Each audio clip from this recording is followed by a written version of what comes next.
قرآن پاک نے فرمایا حضرت شعیب علیہ السلام اپنی قوم کی طرف مبلغ بن کے آئے. وَإِلَىٰ مَدْيَنَ أَخَاهُمْ شُعَيْبًا قَالَ يَا قَوْمِ اعْبُدُوا اللَّهَ مَا لَكُم مِّنْ إِلَٰهٍ غَيْرُهُ.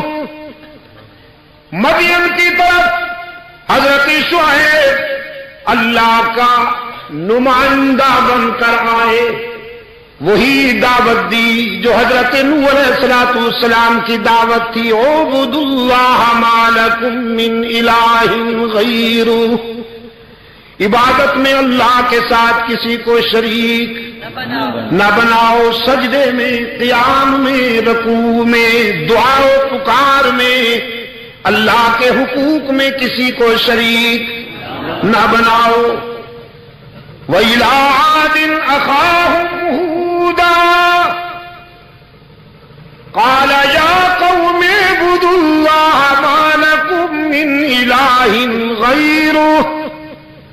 قوم عاد کی طرف حضرت ہود مبلغ حق و صداقت بن کر آئے. ان کی دعوت بھی یہی تھی. اعبدوا اللہ ما لکم من الہ غیرہ. وَإِلَىٰ ثَمُودَ أَخَاهُمْ صَالِحًا قَالَ يَا قَوْمِ اعْبُدُوا اللَّهَ مَا لَكُم مِّنْ إِلَٰهٍ غَيْرُهُ. سمود کی طرف حضرت صالح مبلغ حق و صداقت بن کر آئے. ان کی دعوت بھی یہی تھی. عبادت میں اللہ کے حقوق میں کسی کو شریک نہ بناؤ. رب العالمین نے اپنے محبوب کو دعوت فکر دیتے ہوئے فرمایا وَاذْكُرْ فِي الْكِتَابِ إِبْرَاهِيمَ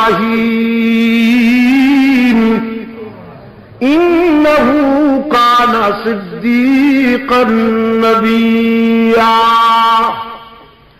إِذْ قَالَ لِأَبِيهِ يَا أَبَتِ لِمَ تَعْبُدُ مَا لَا يَسْمَعُ وَلَا يُبْصِرُ وَلَا يُغْنِي عَنكَ شَيْئًا يَا أَبَتِ لَا تَعْبُدِ الشَّيْطَانَ إِنَّ الشَّيْطَانَ كَانَ لِلرَّحْمَٰنِ عَصِيًّا يَا أَبَتِ إِنِّي قَدْ جَاءَنِي مِنَ الْعِلْمِ مَا لَمْ يَأْتِكَ فَاتَّبِعْنِي أَهْدِكَ صِرَاطًا سَوِيًّا.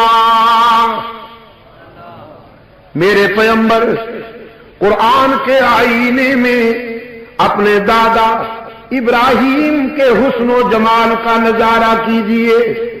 وہ ہمارا سچا دوست تھا. اللہ نے خود فرمایا کہ ابراہیم ہمارا سچا دوست تھا. اور پشاور والوں، دوستی میں یہی ہوتا ہے، نہ کچھ دینا پڑتا ہے کچھ لینا ہوتا ہے. ابراہیم علیہ السلام نے اللہ سے دوستی نبھائی، وطن چھوڑ دیا، باپ کو خیر باد کہا، برادری رشتوں کو خیر باد کہا. پھر جب اس نے چاہا تو بیوی بچے کو ویرانے میں بٹھایا.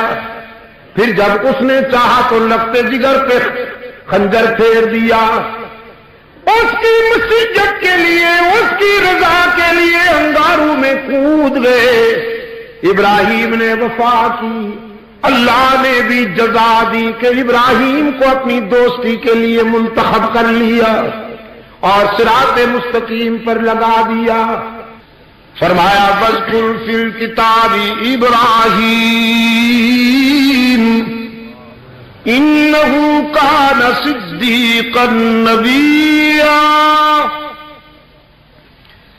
إِذْ قَالَ لِأَبِيهِ يَا أَبَتِ لِمَ تَعْبُدُ مَا لَا يَسْمَعُ وَلَا يُبْصِرُ وَلَا يُغْنِي عَنكَ شَيْئًا.